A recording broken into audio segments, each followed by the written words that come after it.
Muy buenas noches, bienvenidos una semana más al programa La Entrevista. Recibimos en esta ocasión pues al autor del libro Reconstrucción y Restauración Monumental de Jaén durante el franquismo, José Manuel Almansa Moreno.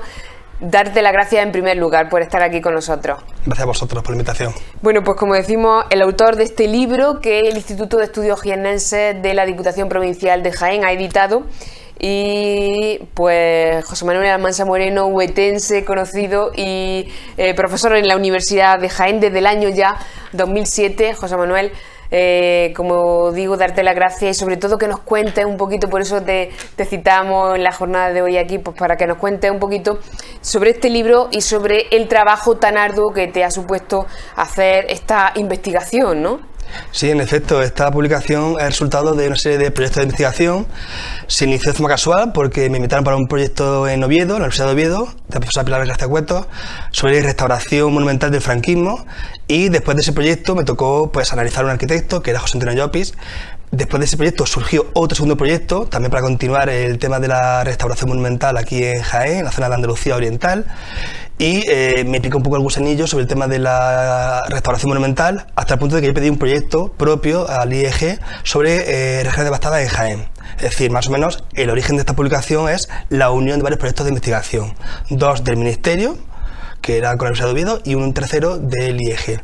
Y bueno, pues por tal motivo empecé a ir al archivo de la Administración, en Alcalá de Henares. También consulté el archivo del Instituto de Patrimonio Cultural de España, archivo provincial de Jaén, archivos municipales, archivos incluso de arquitectos, y todo ese trabajo de archivo, todo ese trabajo combinado con bibliografía, con consulta de prensa escrita, desde el año 40 hasta hoy en día, bueno, pues anda como resultado esta publicación. Bueno, una publicación, como decimos, un trabajo arduo, más de 500 páginas que componen este libro que recientemente pues lo tenemos recién sacado del horno, ¿no, José Manuel?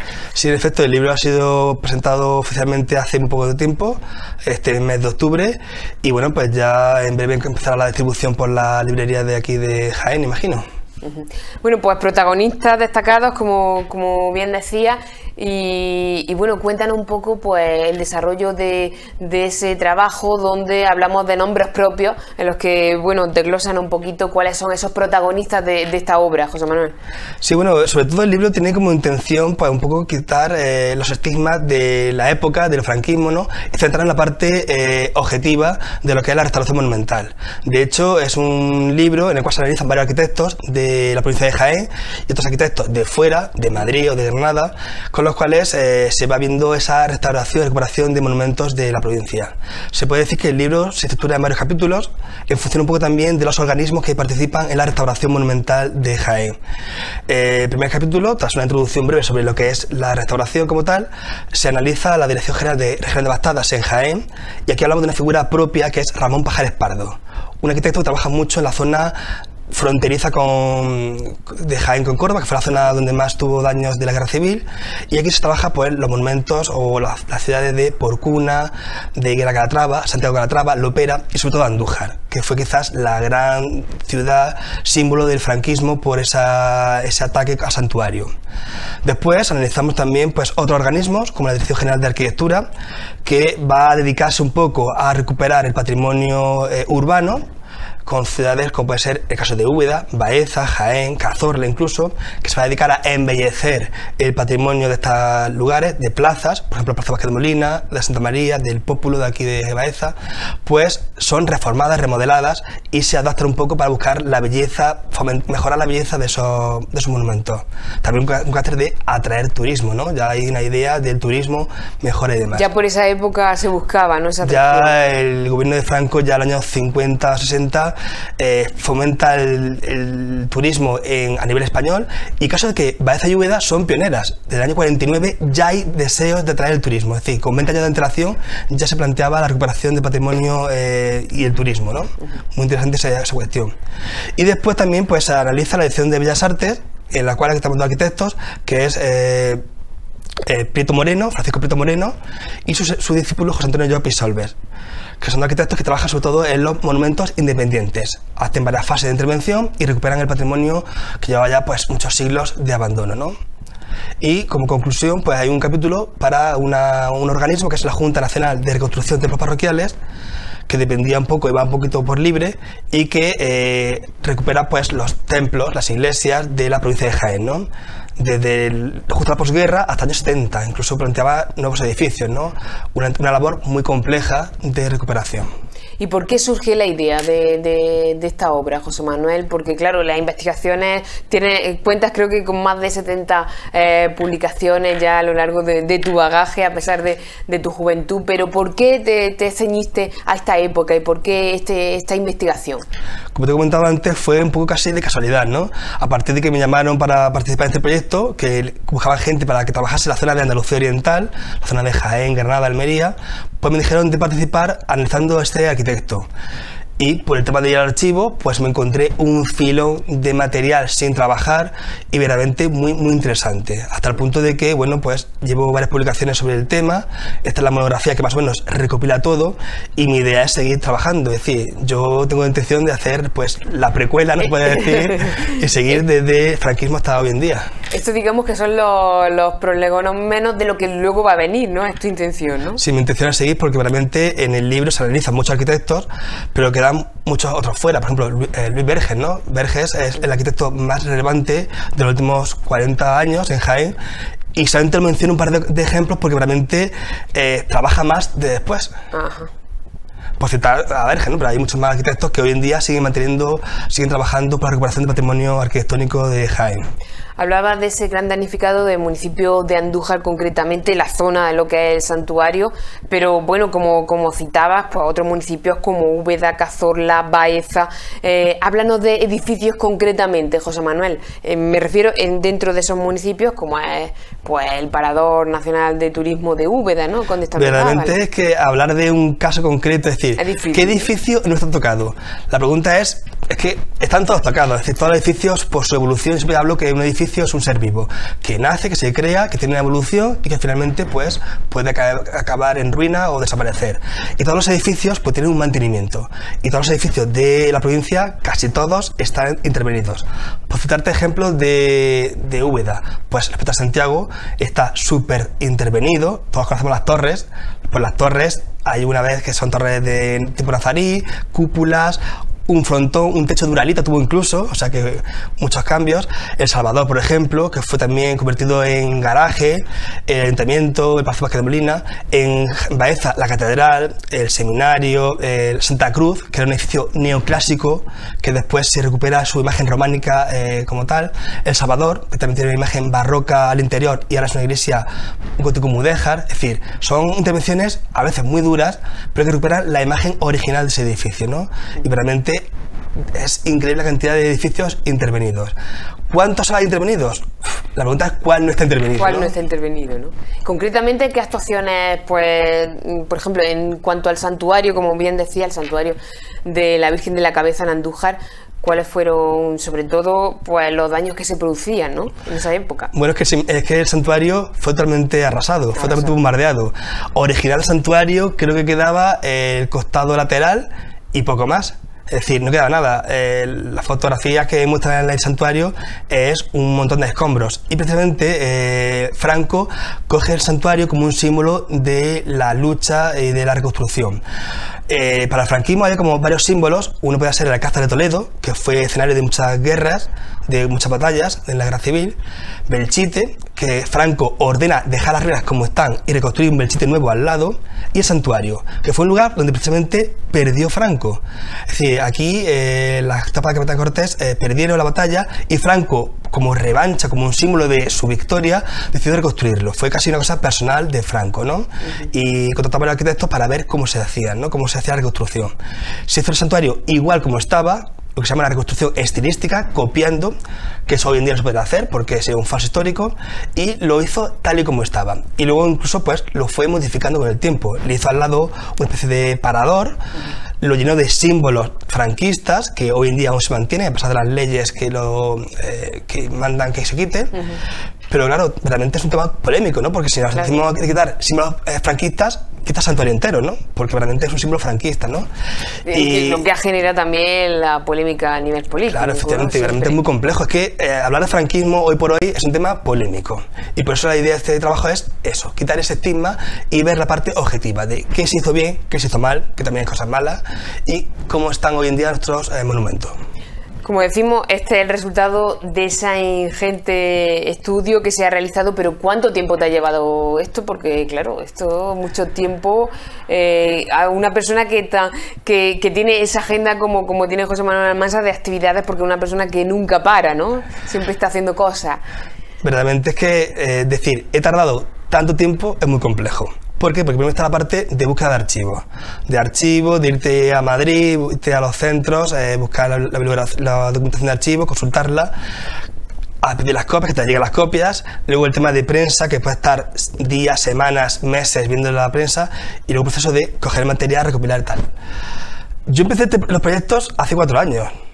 Más o menos, o sea que en 4 años he hecho esto, he hecho otras cosas, y te puedo decir, he estado 1 año, 2 años, he estado bastante tiempo trabajando con el tema, y bueno, realmente, como es un tema que me gusta, que me apasiona, pues no te puedo decir que me haya costado, porque cuesta, pero se hace con gusto, ¿no? Es un trabajo que realmente, pues, gusta saber que luego tiene un fin, que la gente conoce más sobre el patrimonio y que, bueno, pues está aquí el resultado de esta publicación delante nuestra. Como decimos, el Instituto de Estudios de Jiennense apostando siempre por la cultura, por el patrimonio en nuestra provincia de Jaén, pero de eso José Manuel Almansa sabe mucho también, aparte del libro, que por supuesto tenemos que decir a nuestros televidentes que claro que está pues ya disponible también en precios asequibles, que muchas veces eso también hay que decirlo, ¿no? Que es una obra que se puede comprar y que no es cara y que bueno, que desde luego que supone un trabajo enorme que continuará sí, y que nosotros veremos. José Manuel, preguntarte como experto que eres, ¿cómo ves la situación en cuanto al patrimonio de nuestra provincia? ¿Cómo ves el patrimonio en la actualidad, ahora que tanto se habla en todos los foros a nivel político, que nosotros en los medios de comunicación siempre estamos analizando un poquito el patrimonio? ¿Cómo lo estás viendo actualmente en la provincia y por supuesto en las ciudades locomotoras en cuanto a patrimonio como son Úbeda y Baeza, ¿no? Bueno, en verdad se puede decir que por lo general está bien, incluso bastante bien, comparado con otras provincias, otras comunidades autónomas de España. Sí es cierto que siempre hay cosas que mejorar. Siempre hay nuevas intervenciones, mejoras a nivel urbano, a nivel arquitectónico. También, bueno, siempre hay algo que se puede recuperar, se puede revisar, ¿no? Pero por lo general hay una preocupación de conservar patrimonio, ¿no? De hecho, cada 2 por 3 vemos la prensa que hay noticias de que en tal ciudad, en tal municipio, pues hay una intervención de recuperación de patrimonio, ¿no? Bueno, se puede decir que está bien. Hay intervenciones que realmente son polémicas, ¿no? Incluso recientemente. Hay cosas que se han hecho aquí en Úbeda, en Baeza, que las ves y tú dices, ¿cómo narices se han permitido hacer esta intervención tan polémica, ¿no? De intervenciones que, bueno... Que te sorprenden, ¿no? Que te sorprende porque es que no sigue ninguna norma internacional de conservación de patrimonio, porque esto realmente hay que tener en cuenta que hay una legislación que oficial, nacional, que mantiene, que obliga a hacer una serie de intervenciones y curiosamente, a pesar de pasar por todos esos filtros, hay intervenciones muy polémicas, ¿no? ¿Cómo cuáles? Yo, por ejemplo, siempre el caso de intervención polémica reciente, la de la cárcel del obispo, el juzgado de Úbeda, por ejemplo, un edificio histórico que se quitaron las verjas de hierro y se hizo un muro lateral como una especie de palomar, ¿no? De piedra, muy de diseño, de vanguardia, en un espacio como es la Plaza Vázquez Molina. Una intervención muy polémica. Pero ese edificio, por ejemplo, ya había tenido una intervención, un destrozo en la época de los 50, porque todo el patio interior, que era un patio mudéjar, fue arrasado, fue vaciado por completo, y de esos arcos queda un arco en otro sitio, ¿no? Que es también muy usual, ¿no? Aquí de cambiar cosas de sitio, ¿no? Por ejemplo, en San Pedro de Úbeda, la torre de San Pedro se cambió de un lugar para otro porque quisieron. Básicamente, dijeron, venga, para que quitamos la torre, la ponemos a los pies y hacemos una especie de plaza bonita y tal. Pero fue una intervención sin ninguna lógica, ¿no? Pero bueno, eran otros tiempos y hoy en día sí que hay normas que más o menos se cumplen, pero no siempre. Lo suyo es que se haga un estudio, que haya una intervención del arquitecto, historiadores del arte, arqueólogos, licenciados de Bellas Artes, es decir, que haya un consenso, un trabajo en grupo y que se intervenga en el edificio. De estas intervenciones de las que hablas, que te sorprenden, por ejemplo, hablabas de Úbeda, ¿en Baeza concretamente alguna? Bueno, pues la verdad es que no sé, tendría que pensarlo ahora mismo, ¿no? Pero bueno, en Baeza, intervenciones así modernas que se han hecho, me parece interesante, por ejemplo, la de la ruina de San Juan. La ruina de San Juan era un edificio, un espacio que estaba totalmente sin uso, y bueno, la verdad es que el hecho de abrirlo, de crear un espacio, una plaza, recrear las columnas, poner las capiteles al lado para que se puedan ver, me parece una intervención bastante acertada. También es cierto que hay partes de la obra que no me gustan, que hubiese hecho otra actuación, pero bueno, pero en general son intervenciones acertadas, ¿no? Sobre, claro, analizar cada ejemplo pues sería complejo, ¿no? Porque hay muchas intervenciones. Precisamente al hilo de esta noticia de la que hablamos, nos surgía ayer mismo pues ese dato que nos llegaba desde el Ayuntamiento de Úbeda de esa subvención del Ministerio de Cultura para la redacción de proyectos de conservación, protección del patrimonio mundial, y concretamente el Ayuntamiento de Úbeda lo va a destinar pues a la actuación en la Plaza Vázquez de Molina, concretamente, como decimos, a los vítores de la fachada del Palacio renacentista del Palacio Vázquez de Molina, así como la accesibilidad y estudio de la calle Baja del Salvador y Miradores. ¿Qué te parece, José Manuel, este proyecto y esta subvención que da el Ministerio pues a cosas tan necesarias como una ciudad patrimonio de la humanidad, ¿no? Pues mira, en el caso de los vítores me parece una cosa muy interesante. Se ha hecho aquí en Baeza y realmente es una expresión de patrimonio que está ahí, que son muy conocidos también, son esa otra vida, ¿no? La vida de la gente cotidiana. Y en este caso, encima, en el Palacio Vázquez de Molina, si se restaura bien y se aprecia, van a encontrarse incluso elementos de antorchas y de elementos de perros que eran parte del convento primitivo de Madre de Dios de las Cadenas. Justamente en la parte central, ahí donde están las banderas, allá había una hornacina de la Virgen María y al lado aparecían unas antorchas que son elementos del convento primitivo. Y cuando se recupera es muy interesante ver esa parte conventual del edificio. Y al igual que la intervención del edificio en sí, que realmente le hace falta, ¿no? Sacar la parte del convento, sacar la parte de la capilla mayor que está oculta y tal, ¿no? Los leones, por ejemplo, son de hace 50 años. Son de 49, son elementos nuevos que se hicieron precisamente en esa reforma de la plaza que hace la Dirección de Arquitectura de reformar el lugar. La fuente estaba en el Palacio de los Cobos, una fuente en ruinas, se hizo una chapuza, verdaderamente, porque se cerró con cemento, Portland, y verdaderamente esa fuente sí que hace falta una intervención urgente y necesaria, ¿no? Y luego el tema de lo de la plaza, de los accesos, bueno, siempre todo que sea mejorar, dignificar el acceso al lugar, facilitar que la gente pueda disfrutar del patrimonio, pues siempre es bueno, ¿no?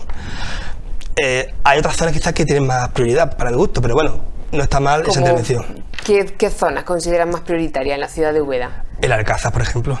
El Alcázar quizás el proyecto que más tiempo lleva. Y del que más tiempo llevamos hablando, ¿no? Claro, por ejemplo, el tema de las ruinas del Alcázar de frente del Parador. Es un espacio que es brutal a nivel arqueológico, en el cual se encontraron pues la muralla íbera, se encontraron la muralla musulmana, la parte cristiana, el palacio, y es una pena que esté esa pared, que de hecho es un edificio nuevo, que se hizo también en los años 50, y ocultando toda esa parte, ¿no? Y claro, ese potencial que tiene ese lugar, más el Alcázar trasero, pues realmente es muy fuerte, ¿no? También igualmente hay muchos solares, hay espacios que, bueno, es cierto que nuestra ciudad, Úbeda Baeza, está bien conservada, frente a otros ejemplos, ¿no? Pero, bueno, hay cosas que se pueden mejorar, ¿no? Y en ese caso, por la parte del Alcázar, siendo tan importante... Eso te quería preguntar, ¿qué necesita, qué le falta a ciudades patrimonio de la humanidad como Úbeda y Baeza? ¿Qué carencias tiene a nivel de conservación en la actualidad, según tu criterio? A ver, el mantenimiento constante es necesario en todos los edificios. No, lo que no puede ser es tener edificios históricos que estén cerrados y a merced del abandono. Por ejemplo, San Pedro. San Pedro se cerró porque hubo un convenio para acceder al Palacio, al Hotel 5 Estrellas, y está en ruina, está cerrado. Pero realmente ese edificio cerrado, sin aireación, sin mantenimiento, pues poco a poco se va minando, ¿no? Claro. De hecho, yo la última vez que entré tiene aspecto horrible por dentro, ¿no? Con la humedad y demás. Pero luego la zona del Alcázar es una zona con mucho potencial arqueológico. Es una zona que poco a poco, por los particulares, se va mejorando, pero realmente es una zona que tiene un potencial brutal, ya que tenemos unos yacimientos arqueológicos de la época de la edad del Neolítico, de la edad del cobre, del tercer milenio antes de Cristo, es decir, de las ciudades más antiguas de Europa, ¿no? Toda la zona de los miradores también, pues ahí se puede mejorar que crear una zona de aparcamiento digna, acorde, e incluso toda la zona del barrio de San Juan Bautista y San Juan Evangelista, lo que son las huertas, toda esa zona es una zona que tiene un potencial arqueológico brutal, porque era un barrio histórico que se perdió. Y ahí, por ejemplo, tenemos entre las huertas, ahí está el muro de San Juan Evangelista, que es el único resto de una iglesia del siglo XIII, que cualquier día de estos, pues le decimos adiós a la iglesia. O sea que, bueno, hay muchas cosas que se pueden mejorar, ¿no? Por citar un ejemplo. Obviamente hay muchas más cosas, pero bueno, poco a poco. Poco a poco. Bueno, hay muchas más cosas, seguramente hay muchas más cosas en la mente de José Manuel Almansa, pues a nivel de creación, de investigación, porque decimos que esto continuará, ¿no? Esta primera fase, digamos, pero también hay otros trabajos en los que te encuentras trabajando, ¿no, José Manuel? Cuéntanos. Sí, bueno, yo mi tema de investigación, sobre todo, bueno, yo empecé con pintura mural. Sí, mi tema de tesina y después de tesis doctoral fue la pintura mural, primero en Jaén y después me di el salto a Colombia para hacer pintura mural de Nuevo Reino de Granada, de la época virreinal, ¿no? Y bueno, yo mi tema siempre es ese, el tema de la pintura mural, del Renacimiento, del arte americano y demás, ¿no? Pero ¿qué ocurre? Que también junto a eso pues me dedico a temas de arte contemporáneo en Jaén, arquitectura, restauración, todo el tema de la provincia de Jaén, ¿no? ¿Por qué? Porque realmente Jaén tiene un patrimonio muy interesante y poco trabajado. Es decir, hay muchos investigadores que hoy en día trabajan en Jaén, pero frente a otros temas, pues está un poco como olvidado, ¿no? Un poco también acorde como estamos en la provincia, ¿no? Que generalmente la provincia de Jaén, pues por desgracia, las tiene un poco como olvidado. Y por eso mi interés siempre es reivindicar Jaén, su historia, su patrimonio, que es muy rico, e incluso no siempre centrarnos en lo más básico, por ejemplo, Vandelvira, las fortalezas medievales o los íberos, sino ese otro arte, esa otra expresión artística, ¿no?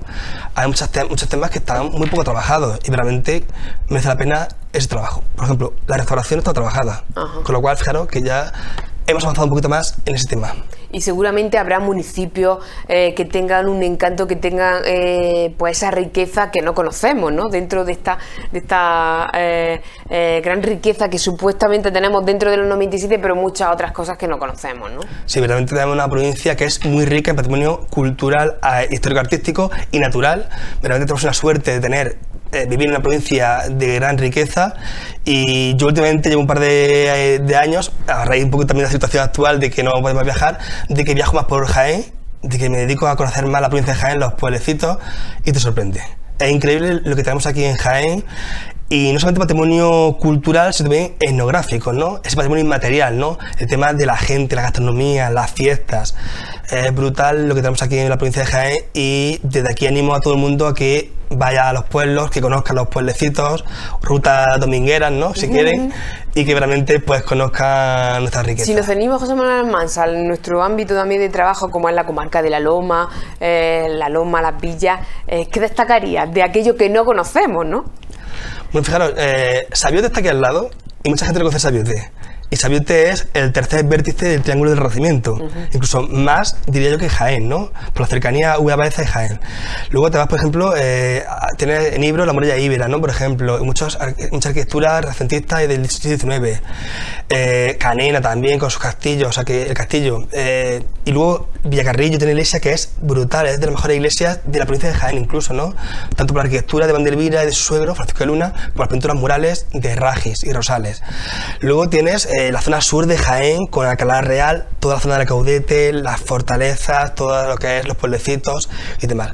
La zona de la comarca, la campiña, es decir, ¿qué parte no cogerías, no? O sea, que es increíble. Cazorla, toda Sierra Cazorla, todos los pueblos de Cazorla, de Segura. O sea, ¿qué te quitarías? Hay que conocerlo todo, ¿no? Son 97 municipios y muchas aldeas también, muchas pequeñas aldeas que merece la pena conocer.